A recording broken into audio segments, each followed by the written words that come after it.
The Iowa Hawkeyes and the Minnesota Golden Gophers doing battle up in Minneapolis on a cold Saturday evening. We'll talk about the matchup and the battle for the Floyd of Rosedale in moments. But first, I want to thank Ascent Nutrition, their algae oil DHA, their mycotoxin-free coffee, their pine pollen powder, all this stuff great for your health, and especially the coffee, man. This stuff is pure. It's clean. And so many of us drink coffee, right? We use it to get started, get our day going on the right foot.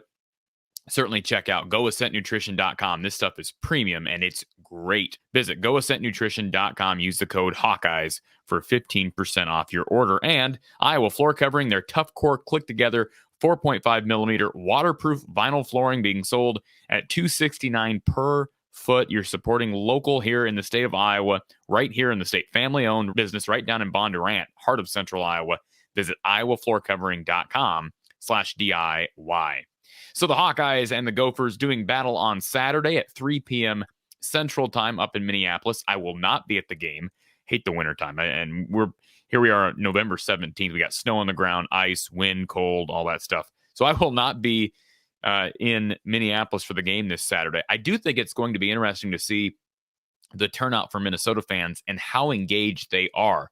I think it'd probably be better for Iowa if it was an 11 a.m. game because, as you and I both know, even with good weather, sometimes the students and fans tend to take their time getting into the stadium, even at Kinnick, for these 11 a.m. kickoffs. But nevertheless, majority of this game will be played under the lights, and I am interested to see what the fans do, how engaged they are with the weather, with the elements. You know, you look at the forecast on Saturday, it doesn't look like we're going to get snow, but we are going to get wind and cold. How about this for football? 17 degrees on Saturday is the high. 9 degrees is the low.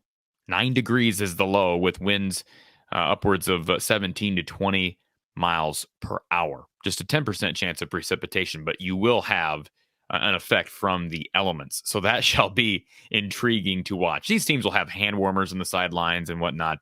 They'll be fine, but it will be interesting to see how it affects the crowd. And of course, they're used to weather up in Minnesota.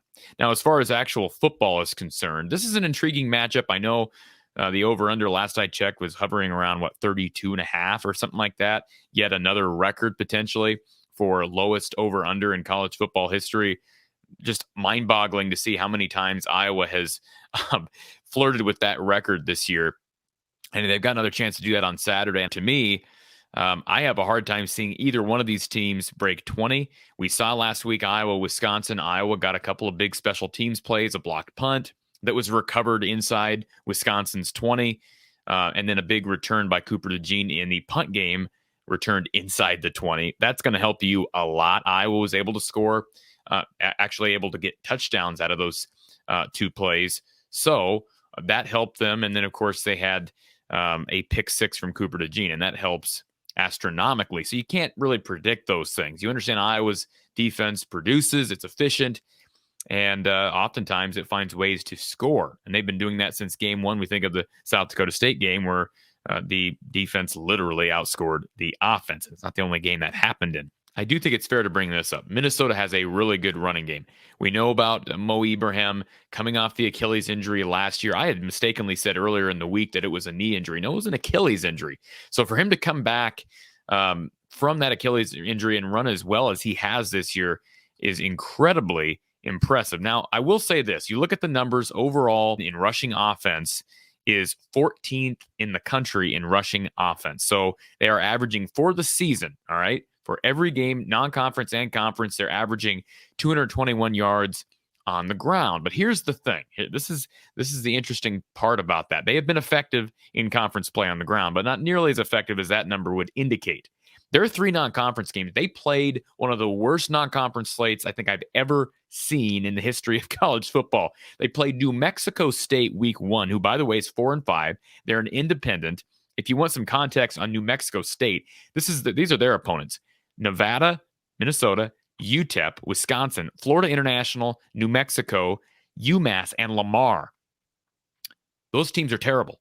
Every one of those teams on that list is literally terrible. All right. Massachusetts is 129 in the country in total offense. New Mexico, the only team below Iowa in total offense at 131. Nevada's at 128. And New Mexico State itself is at 127. They played one team with a winning record. And I'm talking about New Mexico State. New Mexico State has played one team with a winning record this year, and it was Minnesota. So whatever Minnesota did against New Mexico State, you can almost throw out the window. They won 38-0, had 297 yards on the ground, but again, doesn't prove anything. Western Illinois, 307 rushing yards for the Gophers. The Leathernecks are terrible. They're 0-10 in the Missouri Valley FCS Conference. Colorado, maybe the worst team in the Power 5. They're one of the worst teams in the FBS, maybe the worst team in the Power 5. They're 1-9. That's Minnesota's non-conference schedule this year. They beat New Mexico State, Western Illinois, Colorado. Now, I give them credit. They blew those teams out by margins of 38, 52, and 42. All right. So you give them credit for that. Now, looking past that, we know they struggled during a stretch of time against Purdue, Illinois, and Penn State. Didn't really compete well on the road at State College, but have been good since. Dominated Rutgers, won narrowly against Nebraska, and then dominated Northwestern. But they've had a real weak schedule overall. We know the West is down, so every team in the West, for the most part, every team in the West has had a below-average schedule. They did have to go on the road. I mentioned to Penn State, but the game at Michigan State that we thought was going to be a difficult one, Michigan State is not what we thought they would be. They dominated the Spartans on the road. They got Purdue at home. They're getting Iowa at home. They still have Wisconsin on the road. Rutgers was their other crossover opponent. We know they're not any good right now either. So I just, at this point, the run offense, if you look at conference only, I think that's more fair because of the weak non-conference schedule. Let's look at conference only stats for Minnesota. On the year, Minnesota ranks third in the Big Ten in rush offense at 182 per game. So about 40 yards less per game than what their cumulative 10-game schedule would indicate. So still a really good rush offense, not taking anything away from that offensive line and Mo Ibrahim. They have been very good on the ground. They're also a good rush defense, not quite to the standard of maybe in Iowa, only allowing 123 on the ground, 123 yards per game on the ground. Now, they do have the fifth best total defense in the conference, or I should say that the team that's allowing the fifth least amount of yards per game at 318.4. Iowa a notch above them, fourth in the conference, allowing 389 yards per game. Now, again, you have to understand the numbers nationally. When you plug those numbers into the national rankings, we understand that those numbers are going to be skewed by the fact that Iowa and Minnesota and these teams are playing the majority of their games, 2/3 of their conference games are against the West. And the Big Ten is not a great offensive conference, with the exception being an Ohio State, a Michigan, and maybe a Purdue. We know Wisconsin's not a good offense. Minnesota's not a good offense. Iowa's not a good offense. I mean, just go down the list. The West is just really bad on offense. So you look at total defense for Minnesota right now nationally, they're 8th in the country.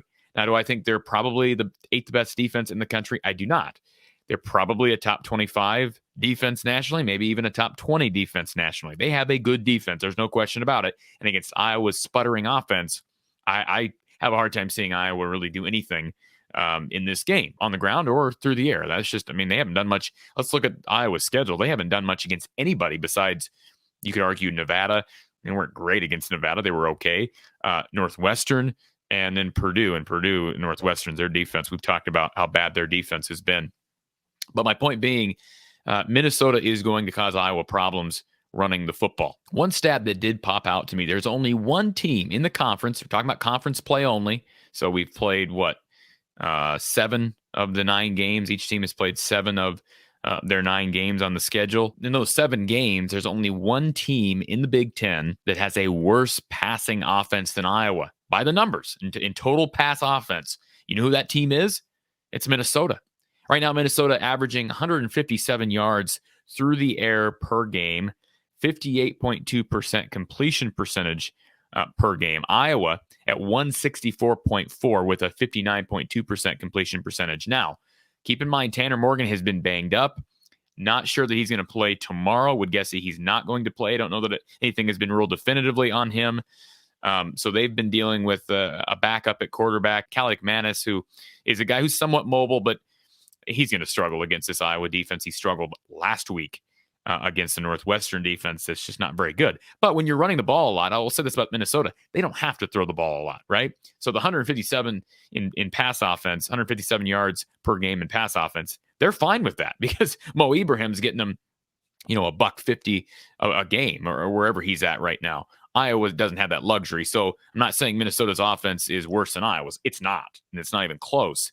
But the fact of the matter is they have not proven anything through the air, especially with a backup quarterback. And remember, they're down Chris Ottman-Bell, who has been out most of the year with an injury. So both teams are going to struggle to move the ball. Iowa's dedicated themselves to stopping the run. Phil Parker, he's loaded the box more this year, sold out against the run, which is not a Phil Parker type of thing to do, but he's got trust in his corners. And I think if you're going to do that in any game, it's going to be this week.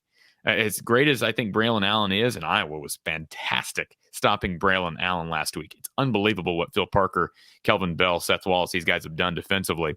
I think this is a game. Mo Ibrahim is a better back, more proven back than Braylon Allen. He's got a better offensive line blocking for him. If there's any game that Phil Parker is going to sell out to stop the run, it's this game. And he's proven that he's willing to do that. I see them doing that again this week. Mo Ibrahim has had 18 straight games where he's rushed for over 100 yards. Let me repeat that. Mo Ibrahim has had 18 straight ball games where he's rushed for 100 plus. As I mentioned, Iowa has been fantastic against the run, especially since the bye week. Remember, they struggled to stop the run against Illinois and against Michigan. Since then, we're talking Ohio State with a couple of good backs, Evan Hull at Northwestern. I know one could argue that Purdue should have ran the ball more. Iowa was great against Braylon Allen. Iowa for the conference season right now, is only giving up 93.6 yards per game to the opposing team. Not just to one player, to the opposing team on the ground. 93.6 rush yards allowed per game for Iowa. So something's going to give, right? Either Iowa's going to go above that average in rush defense, or Mo Ibrahim will go for his 19th straight 100-yard game. We're going to get a heavy dose of Mo Ibrahim because I don't think they've got any confidence in their quarterback with the elements as well, the potential for wind and cold. We're going to see a low-scoring affair. We're going to see a lot of running into walls from both teams, believe you me, from both teams, because these are both above average defenses. And you can see why the over-under is so low. With that being said, I will be giving you my pick for this game later today. So stick it right here from the Hawkeye of the Storm. Again, my picks for all of the week in college football, the big matchups in college football, including Iowa, Minnesota, which will kick off at 3 p.m. Central Time on Fox this Saturday. It will be followed by Iowa postgame with Coach Don Patterson right here from the Hawkeye of the Storm.